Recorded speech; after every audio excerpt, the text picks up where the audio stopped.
नमस्कार दोस्तों, स्वागत है आप सभी का आपके अपने YouTube चैनल पर। तो जैसा कि पॉलिटिकल साइंस हमारा चला हुआ था, उसमें लगभग हम 4 भाग जो कर चुके हैं। आज हम बात करेंगे संघीय कार्यपालिका के ऊपर। मोस्ट इम्पोर्टेंट टॉपिक है, यहाँ से सबसे ज़्यादा क्वेश्चन बनते हैं अगर पॉलिटी की बात करें तो संघीय कार्यपालिका जो है वो है क्या, उसको समझ लेते हैं। जैसे हमारी जो सरकारें हैं जो 2 स्तर पर बनती हैं, केंद्र स्तर पर और एक राज्य स्तर पर। केंद्र स्तर की बात करें तो उसका प्रावधान है भाग 5 में। कार्यपालिका केंद्र जो या संघ कार्यपालिका का वर्णन है वो है भाग 5 में, और जो राज्य की कार्यपालिका का वर्णन है वो भाग 6 में वर्णन है। जो संघ की कार्यपालिका है या केंद्र कार्यपालिका है उसका वर्णन भाग 5 में, और जो राज्य की कार्यपालिका है उसका वर्णन भाग 6 में वर्णित है। तो भाग 5 में आर्टिकल 52 से लेके 78 तक संघ की कार्यपालिका का वर्णन है, और भाग 6 में आर्टिकल 153 से लेके 167 153 से लेके 167 तक राज्य की कार्यपालिका का प्रावधान है। ठीक है, तो इनके भाग देख लेते हैं, केंद्र के भाग और राज्य के भाग। आखिर जो केंद्र सरकार है वो किन से मिलकर बनती है और राज्य सरकार के क्या अंग हैं, तो उनको हम बारीकी से जान लेते हैं। जैसा कि हम सब जानते हैं कि हमारे जो देश के प्रथम नागरिक होते हैं वो होते हैं राष्ट्रपति। ठीक है, सबसे पहले इसके अंदर आता है राष्ट्रपति। जो संघ है या केंद्र है इसके अंग है, इसके अंदर आता है राष्ट्रपति। फिर आता है उपराष्ट्रपति, इसके बाद आते हैं प्रधानमंत्री। इसके बाद आते हैं प्रधानमंत्री एवं उसकी मंत्री परिषद और आते हैं महान्यायवादी। ये केंद्र के क्या हैं, अंग हैं, भाग हैं। ठीक है, अब हम बात करें ये केंद्र के कार्यपालिका है उसके भाग हैं, और राज्य की कार्यपालिका है उसके भाग कौन कौन से हैं। इसके अंदर अगर आते हैं राज्यपाल, सीएम, मुख्यमंत्री व मंत्रिपरिषद,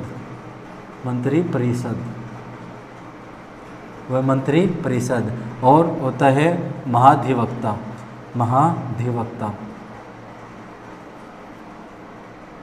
ये राज्य जो कार्यपालिका है उसके अंग हैं। जो केंद्र जो है संघ है उस कार्यपालिका के अंग कौन कौन से हैं, राष्ट्रपति, उपराष्ट्रपति, प्रधानमंत्री और उसकी मंत्रिपरिषद व महान्यायवादी, जिसको अटॉर्नी जनरल के रूप में जानते हैं, अटॉर्नी जनरल। और राज्य की जो भाग 6 में वर्णित है कार्यपालिका, उसके अंग है राज्यपाल, मुख्यमंत्री, उसकी जो मंत्री है उसकी परिषद और महाधिवक्ता। इनसे मिलकर क्या बनता, हमारी राज्य की कार्यपालिका बनती है। ठीक है, तो 1 बाय 1 जो सभी हैं, ये चाहे राष्ट्रपति, उपराष्ट्रपति, ये जितने भी दे रखे हैं हमारे यहाँ जो भी हैं, जो इनके बारे में हम बारीकी से 1 बाय 1 चर्चा करेंगे। तो आज हम शुरू करते हैं जो संघ सरकार। सबसे पहले हम संघ सरकार को जो है अपने सिलेबस के अकॉर्डिंग हम जस्टिफाई करेंगे। सबसे पहले हम बात करेंगे राष्ट्रपति, प्रेसिडेंट ऑफ इंडिया, भारत के राष्ट्रपति। ठीक है, भारत के राष्ट्रपति से रिलेटेड जितने भी एग्जाम में प्रश्न बनते हैं उनको हम कवर करने की कोशिश करेंगे। तो भारत के राष्ट्रपति, वर्तमान में भारत के राष्ट्रपति कौन है, श्री द्रौपदी मुर्मू, जो कि 15वें राष्ट्रपति के रूप में पद पर विराजमान हैं। ठीक है, और 14वें राष्ट्रपति के पद में कौन थे, रामनाथ कोविंद। और भारत के पहले राष्ट्रपति कौन थे, डॉक्टर राजेंद्र प्रसाद। और जो वर्तमान में जो द्रौपदी मुर्मू है, ये भारत की 2nd महिला राष्ट्रपति के रूप में जो इन्होंने शपथ ग्रहण की है। और ये फैक्ट आपको याद होने चाहिए, कभी भी पूछ सकता है, ये तो छोटी छोटी सी बातें हैं। और पहला जो महिला राष्ट्रपति है वो थी कौन थी, श्री प्रतिभा देवी सिंह पाटिल। तो ये 2-4 बातें हैं आपको पता होना चाहिए। तो चलिए राष्ट्रपति के ऊपर हम बात करते हैं। राष्ट्रपति का जो पद है वो कहाँ से लिया गया है, अमेरिका से लिया गया है। राष्ट्रपति का पद कहाँ से लिया गया है, अमेरिका से लिया गया है। ठीक है, और सब जानते हैं कि 5 वर्ष के लिए हमारे यहाँ राष्ट्रपति को चुना जाता है। कितने वर्ष के लिए, 5 वर्ष के लिए राष्ट्रपति को चुना जाता है। अब राष्ट्रपति से जुड़े हुए अनुच्छेद के बारे में बात कर लेते हैं। राष्ट्रपति से जुड़े जितने भी अनुच्छेद हैं उनको हम कवर करेंगे। कुछ इस वीडियो में कवर करेंगे, कुछ आने वाली जो हमारी नेक्स्ट वीडियो है पार्ट 2 में हम उसको कंप्लीट करेंगे। राष्ट्रपति से जितने भी अनुच्छेद बचेंगे या और राष्ट्रपति की जितनी भी सारी शक्तियाँ हैं उनके ऊपर बात करेंगे। तो शुरुआत करते हैं आर्टिकल 52 से। आर्टिकल 52 से लेके 78 तक हम बात करेंगे केंद्र या संघ कार्यपालिका के ऊपर। 52 से शुरू करते हैं। 52 में क्या कहते हैं, राष्ट्रपति के पद का प्रावधान किया गया है, यानी कि राष्ट्रपति का पद कौन से आर्टिकल में है, 52 में। इसमें कोई रटने की बात नहीं है। राष्ट्रपति का पद कहाँ है, आर्टिकल 52 के अंतर्गत। कहाँ से लिया गया है, अमेरिका से लिया गया है। आर्टिकल 53, आर्टिकल 53 के अंतर्गत जो राष्ट्रपति है अपनी शक्तियों का प्रयोग स्वयं कर सकता है या अपने अधीनस्थ अधिकारियों के द्वारा वो अपनी शक्तियों का प्रयोग कर सकता है। तो आर्टिकल 53 में क्या है, राष्ट्रपति की शक्तियाँ। आर्टिकल 52 में क्या है, राष्ट्रपति का पद कहाँ से लिया गया है, अमेरिका से लिया गया है। आर्टिकल 54, आर्टिकल 54, आर्टिकल 54 क्या कहता है, जो राष्ट्रपति है उसका निर्वाचन मंडल के द्वारा किया जाता है। किसके द्वारा किया जाता है, निर्वाचन मंडल के जो निर्वाचित सदस्य होते हैं उनके द्वारा राष्ट्रपति का निर्वाचन किया जाता है। ठीक है, तो राष्ट्रपति का निर्वाचन कौन करता है, निर्वाचन मंडल के जो निर्वाचित सदस्य हैं, निर्वाचन मंडल के निर्वाचित सदस्य ये कौन है, ये छोटी सी बात जान लेते हैं। जैसे हमारी लोकसभा है प्लस राज्यसभा है, इसके जो भी निर्वाचित सदस्य हैं, निर्वाचित सदस्य, ठीक है, हमें पता है लोकसभा के अंतर्गत कितनी हैं, 543 सीटें हैं। ठीक है, ये सारे के सारे। और राज्यसभा के अंतर्गत कितनी हैं, 245 सीटें हैं। लेकिन ये 245 की 45 सीटें निर्वाचित सदस्य नहीं हैं। इसके अंतर्गत जो 233 प्लस 12, ये 233 है, ये निर्वाचित सदस्य हैं। जो 12 हैं ये राष्ट्रपति के द्वारा मनोनीत किए जाते हैं। यानी कि हम कह सकते हैं डायरेक्ट तरीके से कि जो ये 12 मनोनीत है, ये हम बात कर सकते हैं यहाँ पे डायरेक्ट 233 सदस्य ही किसके अंतर्गत आते हैं, निर्वाचित सदस्य के अंतर्गत आते हैं। ये नंबर 1। नंबर 2 के ऊपर कौन से, भाई जो राज्य हैं, राज्य की विधानसभाओं से के जो निर्वाचित सदस्य हैं, राज्य की विधानसभाओं के निर्वाचित सदस्य विधानसभा होती है, एक विधान परिषद होती है। परिषद की बात नहीं कर रहा यहाँ पर, विधानसभा की बात कर रहा है, राज्य की विधानसभा। और तीसरा आता है दिल्ली व पुदुचेरी विधानसभा के निर्वाचित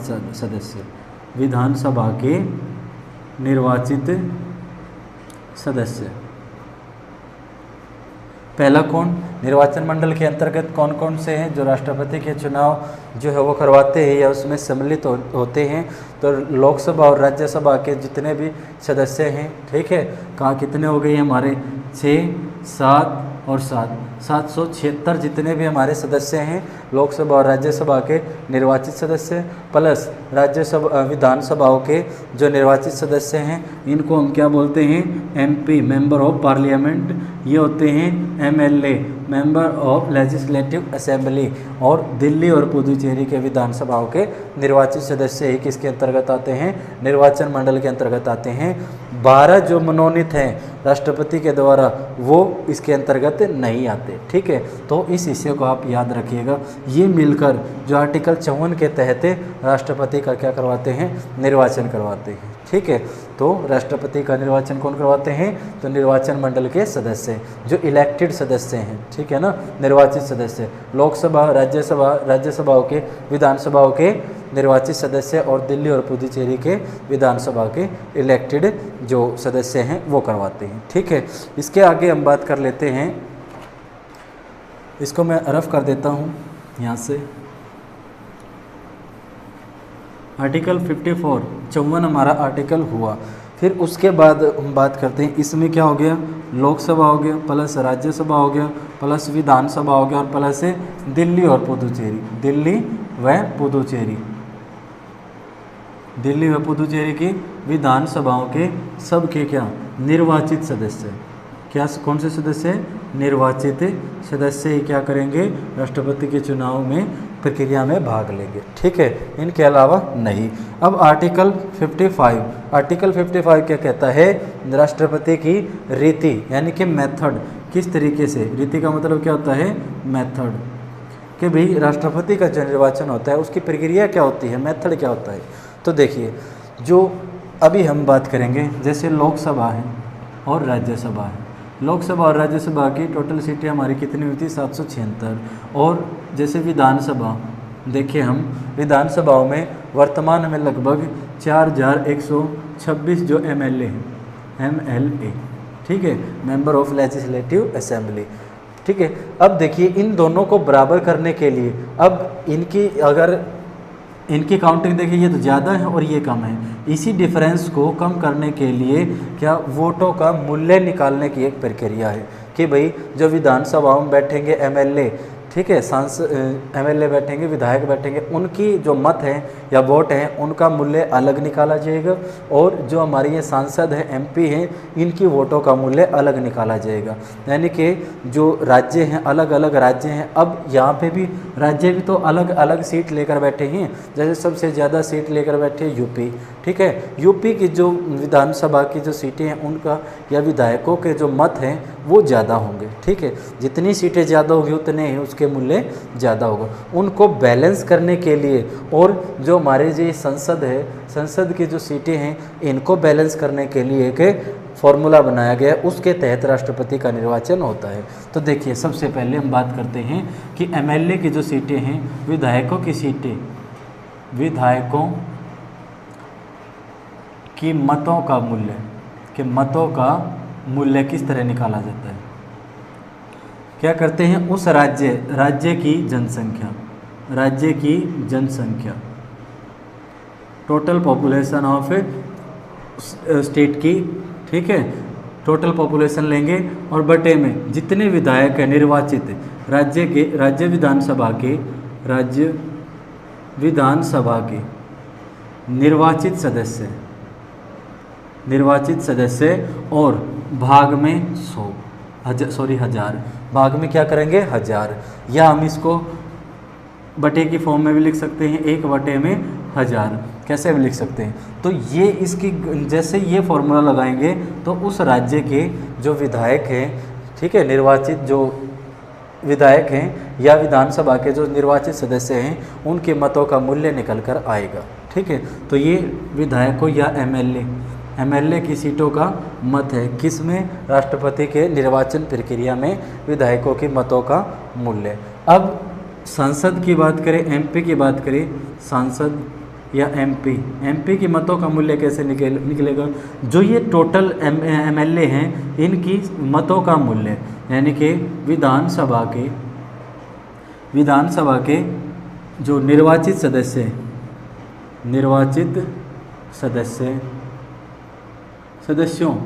के मतों का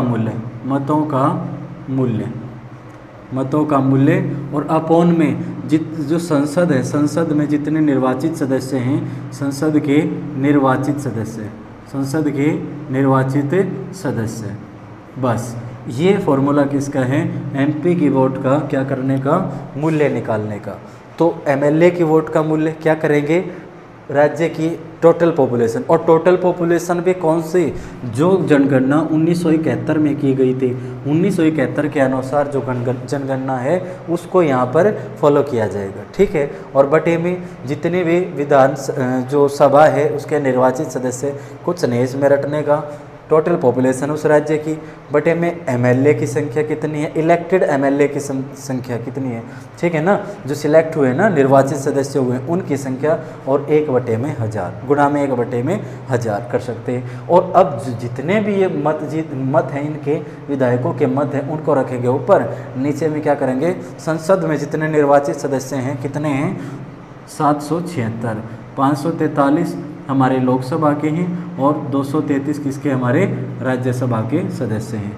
इनको मिलाकर जो मत डिवाइड देकर जो मत का मूल्य निकलता है वो सांसद का मत का मूल्य होता है। ठीक है। तो इस प्रक्रिया के माध्यम से निर्वाचन की प्रक्रिया, मेथड या रीति बोल सकते हैं इसको, ठीक है। इस फॉर्मूले को आप लिख लीजिएगा, कई बार पेपर में पूछा जाता है, ठीक है। इसके स्थान पर ये दे देगा, इसके स्थान पर ये दे देगा और बोलेगा इनमें से कौन सा ऑप्शन है। तो इस फॉर्मूले को याद रखिएगा। मैं अच्छे से लिख देता हूँ इसको एक बार शॉर्ट फॉर्म में। देखिए कैसे एमएलए जो होता है, विधायक जो होता है, उसके मतों का मूल्य कैसे निकाला जाता है। तो टोटल पॉपुलेशन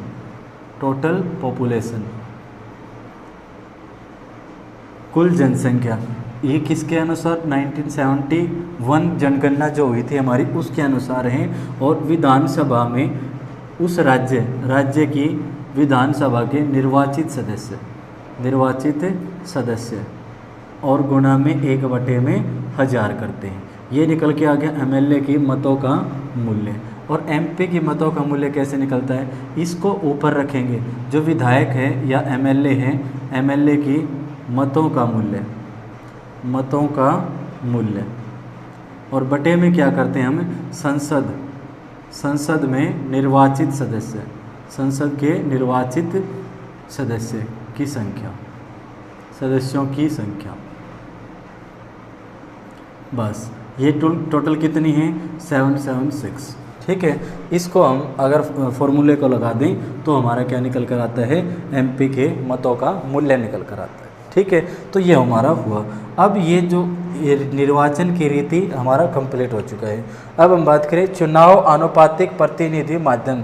यही था आनुपातिक, मतलब अनुपात में बांटना, सबको बराबरी का अवसर देना, कि राज्य की जो विधानसभा सीटें हैं, संसद की जो सीटें हैं, उनको इक्वल करना, जो है समान करना, ठीक है। आनुपातिक प्रतिनिधि के माध्यम से एकल संक्रमणीय गुप्त मतदान वरीयता क्रम के आधार पर होता है। तो यहाँ से बहुत ही अच्छा क्वेश्चन बनता है कि राष्ट्रपति का चुनाव जो है एकल संक्रमणीय गुप्त मतदान वरीयता क्रम के आधार पर किया जाता है, प्रेफरेंस मेथड से किया जाता है, ठीक है ना। तो यहाँ से एक क्वेश्चन बनता है कि राष्ट्रपति का चुनाव निम्नलिखित में से किस प्रक्रिया के द्वारा एकल संक्रमणीय गुप्त मतदान वरीयता क्रम के आधार पर राष्ट्रपति का चुनाव करवाया जाता है। तो आर्टिकल 55 हमारा कंप्लीट हुआ। आर्टिकल 55 में कुछ नहीं है, 2 फॉर्मूलाज हैं और एकल संक्रमणीय गुप्त मतदान वरीयता के आधार पर उसका चुनाव करवाया जाता है, ठीक है। जैसे ये एक वरीयता क्रम क्या है, इसको देख लेते हैं हम एक बार। वरीयता क्रम का मतलब क्या है, वरीयता क्रम का मतलब है जैसे हम प्रधानमंत्री को देखते हैं या भाई हम मुख्यमंत्री का चुनाव देखते हैं, उसमें जैसे कैंडिडेट होते हैं 1 2 3 4 ऐसे होते हैं। भाई 1 को ज़्यादा वोट मिली तो ये जीत गया, ठीक है ना। लेकिन राष्ट्रपति के चुनाव में ऐसा नहीं है। मान लीजिए 1 2 3 4, ठीक है, ये 4 जो हैं, मैंने एक प्रेफरेंस दी मैंने सबको, लेकिन मेरे प्रेफरेंस पे कौन आया, सेकंड आया, ठीक है। मैंने सेकंड वाले को अपनी वोट दी, मान लीजिए ए वोट से मैंने अपनी वोट कर दी, ठीक है। फिर उसके बाद की बी वोट पर, एक पर इस पे दी बी और इस पे दी सी और इस पे दी डी। मान लीजिए जैसे ही काउंटिंग शुरू हुई उसमें सेकंड वाले जीत गया, क्या हो गया, सेकंड वाला जीत गया, ठीक है। सेकंड वाला जीत गया तो इसमें दोबारा काउंटिंग नहीं होती। मान लीजिए सेकंड वाला नहीं जीतता है तो उसके बाद जो ये लास्ट है ना, इसको तो बिल्कुल आउट किया जाएगा। उसके बाद सेकंड काउंटिंग होगी इसके लिए कि जब तक 50% कंप्लीट नहीं होते, जब तक 50% + 1, 50% से एक वोट ज़्यादा नहीं मिलती, तब तक ये काउंटिंग चलती रहती है, ठीक है। इसी को बोलते हैं वरीयता क्रम, ठीक है ना, वरीयता क्रम ऐसे ही। अब हम बात करें जो चुनाव है वो कौन जीत सकता है, चुनाव जो है वो कौन जीत सकता है। तो 50% से एक ज़्यादा लेने पर क्या हो सकता है, वो चुनाव जीत सकता है। इसको क्या बोलते हैं, कोटा के नाम से भी जाना जाता है। कोटा क्या होता है, कुल वैध मत का आधा से एक ज़्यादा, कुल वैध मत का आधे से एक ज़्यादा जो चुनाव प्रक्रिया में जीतने के लिए हमारे पास क्या होने चाहिए, मत होने चाहिए, वोट होने चाहिए, तब वो राष्ट्रपति क्या बन सकता है, अपना चुनाव जीत सकता है, ठीक है। तो आर्टिकल 55 में इतना ही है। आगे बढ़ते हैं आर्टिकल 56 पद अवधि, ठीक है ना, पद की अवधि, पदावधि कि भाई कब से कब तक अपने पद पर रह सकता है। पद अवधि के अंतर्गत देखेंगे हम शपथ ग्रहण,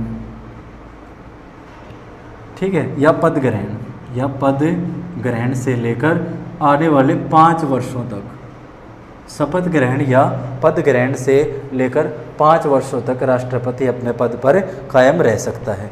लेकिन अगर राष्ट्रपति चाहे तो अपना इस्तीफा दे सकता है, अपना त्याग पत्र दे सकता है। किसको? उपराष्ट्रपति को। उपराष्ट्रपति को अपना त्याग पत्र अपनी इच्छा के अनुसार दे सकता है। ठीक है, यदि राष्ट्रपति को किसी कारणवश हटाया जाए तो वो कौन सी प्रक्रिया होती है? महाभियोग प्रक्रिया के अंतर्गत इसी कार्यकाल में 5 वर्ष के कार्यकाल में पद पर रहते हुए महाभियोग प्रक्रिया के द्वारा इसको पद से हटाया जा सकता है। तो पूछ लेगा महाभियोग प्रक्रिया कि राष्ट्रपति को निम्नलिखित में से किस प्रक्रिया के द्वारा अपने कार्यकाल के दौरान पद से हटाया जा सकता है? तो महाभियोग प्रक्रिया के द्वारा पद से हटाया जा सकता है। और एक बात और ध्यान रखने के इधर, मान लीजिए हमारे पास सेकंड ऑप्शन नहीं है राष्ट्रपति का, तो उस क्रम में यदि जो पहले शपथ ग्रहण कर चुका और उसके 5 साल कंप्लीट हो चुके हैं, तो उस कंडीशन में भी दूसरा राष्ट्रपति या उसका उत्तराधिकारी मिलने तक वो अपने पद पर बना रहेगा, चाहे 5 साल से ऊपर भी क्यों ना हो जाए। ठीक है ना, जैसे मान लीजिए यहाँ पर राष्ट्रपति का जो पद है उसके लिए दूसरा कैंडिडेट नहीं है। ठीक है, किसी कारणवश से राष्ट्रपति के पद के लिए इसका जो है ए है, ये मान लीजिए ये बी पोस्ट ये खाली है। अगर ए पद फिलहाल है हमारे पास राष्ट्रपति और उसकी जगह कोई दूसरा राष्ट्रपति हमारे पास नहीं है, तो जब तक इसका जो उत्तराधिकारी नहीं आता तो तब तक इस पहले वाले को अपने पद पर कायम रहना पड़ेगा। ठीक है, चाहे उसके 5 साल से प्लस भी क्यों ना हो गए हों, 5 साल से ऊपर भी क्यों ना हो गए, तो इस प्रक्रिया के द्वारा उसको क्या रहना पड़ेगा? पद पर कायम रहना पड़ेगा। तो ये थी आर्टिकल 56 के तहत पदावधि। ठीक है, शपथ ग्रहण कब से लेकर 5 वर्ष तक उपराष्ट्रपति को अपना त्याग पत्र देगा और महाभियोग प्रक्रिया के द्वारा इसको हटाया जा सकता है। और जब तक इसका उत्तराधिकारी नहीं आता तो चाहे वर्ष कंप्लीट भी हो जाए, उसका कार्यकाल कंप्लीट भी हो जाए, तब भी वो अपने पद पर बना रहेगा। अब बात करते हैं आर्टिकल 57, आर्टिकल 57 के अनुसार पुनर्निर्वाचन के लिए पात्रता। देखिए, जो हमारा जो देश है उसमें राष्ट्रपति के पद के लिए कितनी भी बार नॉमिनेशन करवा सकता है, कितनी भी बार चुनकर आ सकता है, कितनी बार राष्ट्रपति एक ही राष्ट्रपति चुनकर दोबारा बैठ सकता है। लेकिन अमेरिका में ऐसा नहीं है। अमेरिका में सिर्फ एक राष्ट्रपति 2 बार निर्वाचित हो सकता है। ठीक है, केवल 2 बार ही वो राष्ट्रपति के पद पर बैठ सकता है। लेकिन भारत में एक इंसान चाहे जितनी बार, जब तक वो जीतता जा रहा है, उसको पद पर बैठाया जा सकता है। इसके लिए कोई प्रावधान नहीं है कि वो एक बार जीत कर आ गया तो दोबारा जीत कर नहीं आएगा। अनलिमिटेड वो बैठ सकता है जब तक उसकी उम्र है और जब तक वो जीतता आ रहा है। लेकिन अमेरिका में ऐसा नहीं। अमेरिका में कितने साल के लिए? 2 योजना के लिए, यानी कि 2 बार यानी कि 5-5। अगर नॉर्मली देखें, अगर बीच में त्याग पत्र नहीं देता है या महाभियोग प्रक्रिया नहीं लगती तो 5-5 यानी कि 2 योजना वो बैठ सकता है। लेकिन भारत में क्या है, कितनी भी योजना वो बैठ सकता है जब तक उसका जीवन है। ठीक है ना, तो जब तक जीत के आ सकते हैं। तो ये था हमारा आर्टिकल 57 से लेकर। फिर आगे बढ़ेंगे हम आर्टिकल 58, 59, 60 इनको लेकर हम आगे बढ़ेंगे। शपथ से रिलेटेड, उसकी जो शक्तियाँ हैं उनसे रिलेटेड, या हम कह सकते हैं शर्तें क्या चाहिए, योग्यता क्या चाहिए, वो हम नेक्स्ट वीडियो में कवर करेंगे। हमने क्या पढ़ा है? हमने पढ़ा है जो मेन पॉइंट आता है हमारा वो आर्टिकल 52 से। आर्टिकल 52 में क्या है? प्रधानमंत्री का पद कहाँ से लिया गया? अमेरिका से। 52 में 53 में क्या है? 53 में है अपनी शक्तियों का यूज करेगा, खुद यूज करेगा या किसी अन्य के द्वारा। ठीक है, और एक बात और हम यहाँ पर नोट करते हैं कि जो हमारा राष्ट्रपति होता है वो संविधान के अनुसार जो कार्यपालिका है, हमारी जो कार्यपालिका है उसका क्या होता है? प्रमुख होता है।